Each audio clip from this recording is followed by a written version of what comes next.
નમસ્તે વિદ્યાર્થી મિત્રો, આજે એક આપણે નવા ટોપિક સાથે ગ્રામરની અંદર આપણે અત્યારે ટેન્સની સિરીઝ લઈ રહ્યા છીએ. એમની અંદર લાસ્ટ લેક્ચરમાં આપણે ફ્યુચર કન્ટિન્યુઅસ વિશે અભ્યાસ કરેલો હતો. આજે જે કંઈ પણ આપણે લેક્ચર છે એ કન્ટિન્યુઅસ પ્રેઝન્ટ, કન્ટિન્યુઅસ પાસ્ટ અને કન્ટિન્યુઅસ ફ્યુચર વચ્ચેનો લેવો છે, જેથી કરીને આપણે જે કંઈ પણ ડિફરન્સ છે એ ખ્યાલ આવે અને જે કંઈ પણ તફાવત જો મગજમાં બેસી જશે તો પણ આપણા માટે ટેન્સ છે ઘણા બધા છે ઇઝી બની જશે. શા માટે? તો કે જ્યારે આપણે ચેન્જ ધ ટેન્સની થિયરી લેશું અથવા તો જ્યારે એમની એક્સરસાઇઝ કરશું એ સમય દરમિયાન આ બધી વસ્તુઓ આપણે ખૂબ જ અગત્યની બની રહેવાની છે. એટલા માટે આજનો લેક્ચર છે એ આપણે difference among present continuous, past continuous અને ફ્યુચર કન્ટિન્યુઅસ વિશેનો લેવાનો છે. તો એ બોર્ડ ઉપર ધ્યાન આપીએ અને ત્રણેય પ્રકારના જે કંઈ પણ કાળ છે એને સમજીએ કે બધા વચ્ચે તફાવત શું છે. તો સૌપ્રથમ છે એ આપણે લઈએ છીએ પ્રેઝન્ટ કન્ટિન્યુઅસ. એના પછીનો જે કંઈ પણ કાળ લેશું એ આપણે લેશું પાસ્ટ કન્ટિન્યુઅસ અને એના પછી લઈએ છીએ આપણે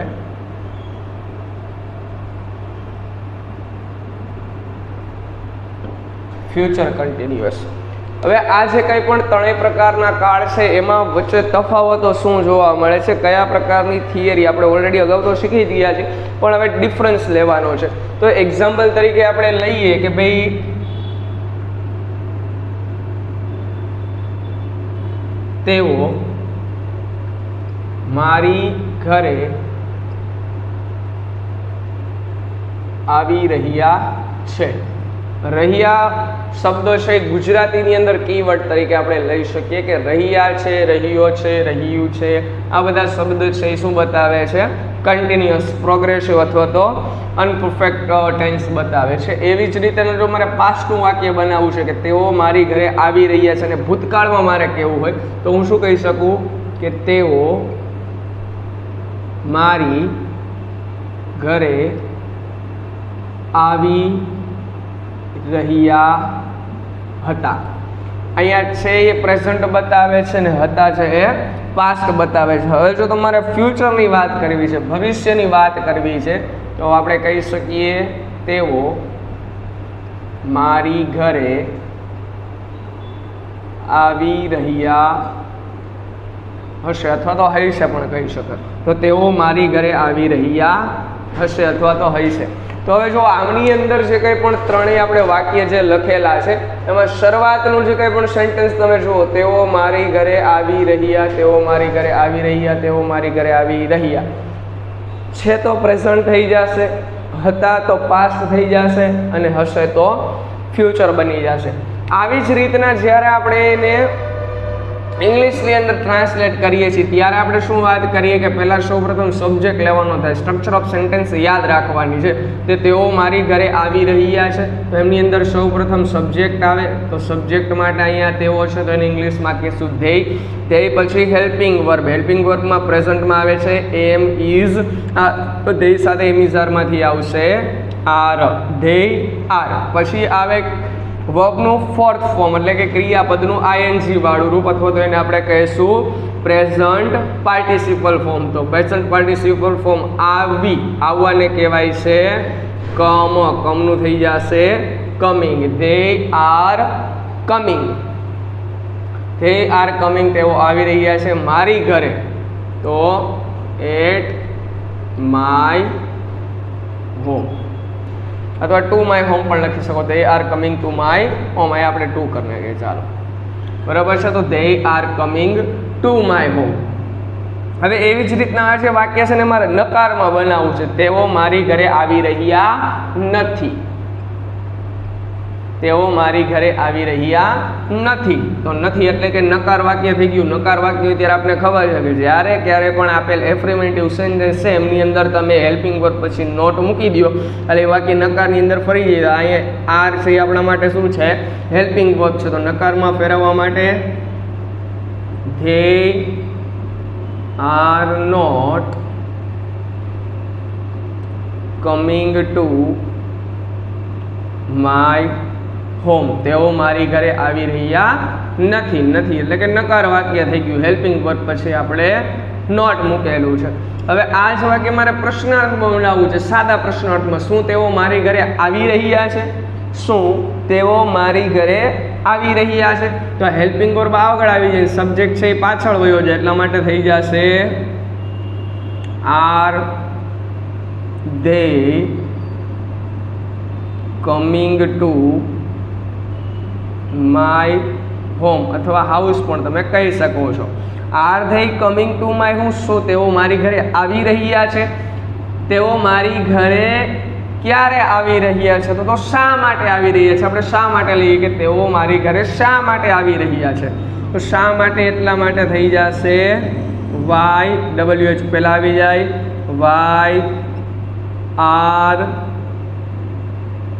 they coming to my home, તેઓ મારી ઘરે શા માટે આવી રહ્યા છે? તો આ રીતના આપણે affirmative sentence, negative sentence, interrogative sentence અને WH ઇન્ટ્રોગેટિવ અથવા તો ખાલી WH પ્રશ્નાર્થ આપણે કહી શકીએ છીએ. તો આ જે છે એ કયા પ્રકારનું વાક્ય છે? પ્રેઝન્ટ કન્ટિન્યુઅસ ટેન્સનું વાક્ય છે. પછી આપણે સમજીએ પાસ્ટ, ફ્યુચર અને પ્રેઝન્ટને કેવી રીતના છે આપણે અલગ પાડી શકશું, ક્લાસિફાઈ કરી શકીએ. ચાલો પહેલાં સૌપ્રથમ એફર્મેટિવ સેન્ટેન્સ બનાવીએ. તેઓ મારી ઘરે આવી રહ્યા હતા. તો પહેલાં સૌપ્રથમ આવે સબ્જેક્ટ ધેય, હતા. તો હતા માટે વોઝ અથવા વર. તો આપણે અહીંયા શબ્દ ધેય સાથે આવે વર, પ્લુરલ સાથે પ્લુરલ વર્બ. તો they were coming to my home. They were coming to my home, તેઓ મારી ઘરે આવી રહ્યા ન હતા. તેઓ મારી ઘરે આવી રહ્યા ન હતા. ન હતા એટલે નેગેટિવ સેન્ટેન્સ. નેગેટિવ સેન્ટેન્સ માટે શું કરવાનું? તો કે હેલ્પિંગ વર્બ પછી નોટ એડ કરી દેવાનું. તો they were not coming to my home, તેઓ મારી ઘરે આવી રહ્યા ન હતા. એવી જ રીતના જો આપણે ઇન્ટ્રોગેટિવ, સિમ્પલ ઇન્ટ્રોગેટિવ સેન્ટેન્સ બનાવવું છે તો હેલ્પિંગ વર્બ અને સબ્જેક્ટ બંનેના સ્થાન તમે ફેરવી નાખો એટલે પ્રશ્નાર્થ વાક્ય બની જશે. તો were they coming to my home, શું તેઓ મારી ઘરે આવી રહ્યા હતા? પ્રશ્નાર્થ વાક્ય કર્યું. એવી જ રીતના WH પ્રશ્નાર્થ વાક્ય કરવું હોય, તેઓ મારી ઘરે કેવી રીતના આવી રહ્યા હતા. અહીંયા શા માટે આવી રહ્યા હતા? અહીંયા કેવી રીતના માટે આવી જશે હાઉ વર ધે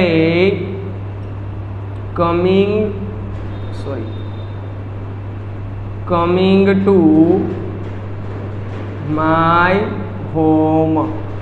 રેડી? તો આ રીતના આપણે પ્રશ્નાર્થ વાક્ય, WH પ્રશ્નાર્થ, પ્રશ્નાર્થ નકાર અને હકાર વાક્ય પણ કેવા બનાવ્યા છે? પાસ્ટના. હવે ફ્યુચરની અંદર જો તેઓ મારી ઘરે આવી રહ્યા હશે, તેઓ એટલા માટે ધે આવી રહ્યા હશે એટલા માટે વિલ બી કમિંગ, એટલે મારી ઘરે એટલા માટે ટુ માય હોમ. તો જ્યારે આપણે કન્ટિન્યુઅસ ફ્યુચરની વાત કરતા તો ફ્યુચર કન્ટિન્યુઅસની વાત કરીએ છીએ ત્યારે શેલ બી અને વિલ બી સાથે ક્રિયાપદનું ING વાળું રૂપ એટલે કે ફોર્થ ફોર્મ લેશું. આ આપણું માટે કેવું છે? એફર્મેટિવ સેન્ટેન્સ છે. નેગેટિવ સેન્ટેન્સ બનાવવા શું કીધું? હેલ્પિંગ વર્બ પછી નોટ. પણ આપણે અહીંયા તમને યાદ રાખવાનું મેં કીધું હતું જ્યારે આપણે ફ્યુચર કન્ટિન્યુઅસ ભણતા તે સમય દરમિયાન કે શેલ બી અથવા વિલ બી પછી તમારે નહીં, પણ અહીંયા ક્યાં આવશે? વચ્ચે. કારણ કે ખરા અર્થમાં હેલ્પિંગ વર્બ શું છે?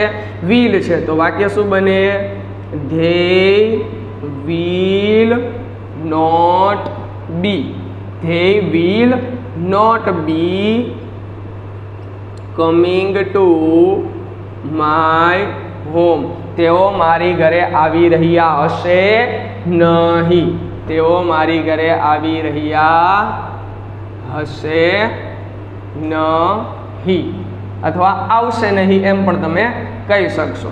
તો એવી જ રીતના આપણે જો ઇન્ટ્રોગેટિવ પ્રશ્નાર્થ બનાવવું છે, શું તેઓ મારી ઘરે આવી રહ્યા હશે, તો એના માટે હેલ્પિંગ વર્બ અને સબ્જેક્ટનું સ્થાન ફેરવી નાખો તો શું થઈ જાય? Will they B coming to my home. શું તેઓ મારી ઘરે આવી રહ્યા હશે? એવી જ રીતના WH પ્રશ્નાર્થ વાક્ય બનાવવો હોય, તેઓ મારી ઘરે ક્યારે આવી રહ્યા હશે, તો WH ઇન્ટ્રોગેટિવ માટે ક્યારે શબ્દ લીધો? ક્યારે એટલા માટે when will they B coming to my home. તેઓ મારી ઘરે ક્યારે આવી રહ્યા હશે. હવે જો આપણા જે કંઈ પણ વાક્યો છે એ પહેલાં આપણે સેપરેટલી ભણ્યા છીએ. હવે જો એમની વચ્ચેનો ડિફરન્સ છે એ શું છે, તો મેં તમને આની પહેલાં પણ સમજાવ્યું હતું. ગુજરાતી વાક્યમાં માત્ર ખાલી એક શબ્દ છે ને એ સમયની અંદર ફેરફાર કરી દે છે. કયો શબ્દ? તો કે સમય દર્શાવતો. આ જે કંઈ પણ શબ્દ છે ને છે આ ટાઈમ બતાવે છે. એવી જ રીતના હતો છે એ શું બતાવે છે? ટાઈમ બતાવે છે.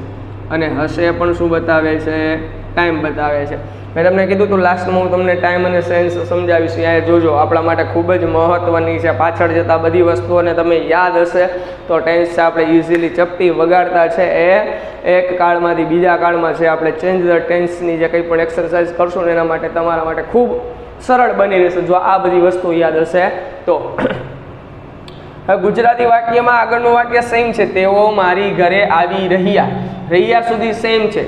છે તો વર્તમાન કાળ થઈ ગયો, હતા તો ભૂતકાળ ને હશે તો ભવિષ્યકાળ. તો એવી જ રીતના તમે આ બધા વાક્યો જો એમાં they coming to my home, they coming to my home, they coming to my home. તો એમની અંદર જે કંઈ પણ વાક્ય છે એમાં જે કંઈ પણ અહીંયા આપણે આર લખીએ છીએ, વર લખીએ છીએ અને વિલ બી લખીએ છીએ, એ આપને શું બતાવે છે? ટાઈમ બતાવે, સમય બતાવે છે. અને ફેરફાર ન્યા જ કર્યો છે. બાકી બધા વાક્ય તમે જો સેમ ટુ સેમ છે, કોઈ ફેરફાર નથી. એક્સેપ્ટ કોને? તો કે ભવિષ્યકાળના નકાર પ્રશ્નાર્થ અને WH પ્રશ્નાર્થ સિવાય. એમાં વસ્તુઓ કઈ યાદ રાખવાની કીધી તમને ખબર જ છે. તો હવે જો નકાર બનાવો હોય તો હેલ્પિંગ વર્બ પછી નોટ, પ્રશ્નાર્થ બનાવો હોય તો સબ્જેક્ટ અને હેલ્પિંગ વર્બનું સ્થાન ફેરવી નાખવાનું. WH બનાવો તો છે તે WH છે એ સાદા પ્રશ્નાર્થની અંદર મૂકી દેવાનું એ રીતે. તો અહીંયા જે કંઈ પણ વસ્તુઓ છે એ પ્રેઝન્ટ કન્ટિન્યુઅસ ટેન્સની અંદર યાદ શું રાખવાની છે? તો કે તમને આપ્યું હશે am is are plus V four. સબ્જેક્ટને અનુલક્ષીને તમારે એમ ઇઝ આર મૂકવાના છે. ખ્યાલ આવે છે? કોને અનુલક્ષીને? સબ્જેક્ટને અનુલક્ષીને. જો નકાર બનાવવું છે તો તમારે શું કરવાનું? હેલ્પિંગ વર્બ પછી નોટ. તો આપણા શું છે? હેલ્પિંગ વર્બ નકાર બનાવવા માટે નોટ એડ કરી દેવાનું. પ્રશ્નાર્થ બનાવવો હોય તો આ બેનું સ્થાન ફેરવી નાખવાનું. જો WH પ્રશ્નાર્થ બનાવવાનો છે તો આગળ તમારે WH લગાડી દેવાનું. એ જ થિયરી પાસ્ટમાં લાગુ પડે પણ ફેર શું પડ્યો ભાઈ? કાળ બદલો એટલે હેલ્પિંગ વર્બ બદલી જાય તો સબ્જેક્ટ પ્લસ વોઝ અથવા were plus V four. Was were છે એ સબ્જેક્ટને ધ્યાનમાં રાખીને આપણા હેલ્પિંગ વર્બ છે નકાર વાક્ય બનાવવું હોય તો નોટ એડ કરવાનો થાય. પ્રશ્નાર્થ બનાવો તો આ બંનેના સ્થાન ફેરવવાના. WH પ્રશ્નાર્થ બનાવવો હોય તો આગળ WH ઉમેરવાના. એ જ રીતે ભવિષ્યની અંદર subject plus shall or will be plus V four. નકાર વાક્ય બનાવવું છે તો વચમાં તમારે નોટ એડ કરવાનો થશે. અને જો WH વાક્ય બનાવવું છે તો સબ્જેક્ટને ક્યાં લેવાનો? વચમાં લેવાનો થશે. એ જ વસ્તુ જો WH વાક્ય બનાવો હોય તો WHમાં આગળ WH લગાડી દેવાનું. આટલી વસ્તુ ખાસ યાદ રાખવાની છે કન્ટિન્યુઅસની અંદર, પ્રેઝન્ટ, પાસ્ટ અને ફ્યુચર. અહીંયા આપણી જે કંઈ પણ પ્રેઝન્ટ, પાસ્ટ, ફ્યુચર છે, પ્રેઝન્ટ, પાસ્ટ અને ફ્યુચર જે કન્ટિન્યુઅસ છે એ પૂરા થઈ જાય છે. એમની વચ્ચેના તફાવત જોઈ લેજો ક્યાં છે શું કાંઈ. હેલ્પિંગ વર્બ એકવાર નક્કી થઈ ગયો એટલે એ જ આવે. કરતા ફરે તો હેલ્પિંગ વર્બ ફરે, બાકી કાંઈ ફરશે નહીં. સબ્જેક્ટ જો ચેન્જ થાય તો એને અકોર્ડિંગ છે આપણે હેલ્પિંગ વર્બને ચેન્જ કરવો પડે, એને અનુસાર હેલ્પિંગ વર્બ બદલાય. બાકી તો સ્ટ્રક્ચર એને જ રહેવાનું, એમાં કોઈ ફેરફાર થવાનો નથી. તો આ કન્ટિન્યુઅસ ટેન્સ હતા. હવે પછી જે કંઈ પણ આપણે ટેન્સનો અભ્યાસ કરવાના છીએ એ ભણવાના છીએ perfect, present perfect, past perfect અને ફ્યુચર પરફેક્ટ. એના પછી ફરી વખત છે આવી રીતના આપણે ત્રણેય વચ્ચે જે કંઈ પણ ડિફરન્સ છે જોશું અને પછી ફરી વખત જે કંઈ પણ ટેન્સ બાકી રહે છે જોશું. અહીંયા આપણે જે કંઈ પણ 6 પ્રકારના ટેન્સ છે એ 6 પ્રકારના ટેન્સ કમ્પ્લીટ થાય છે.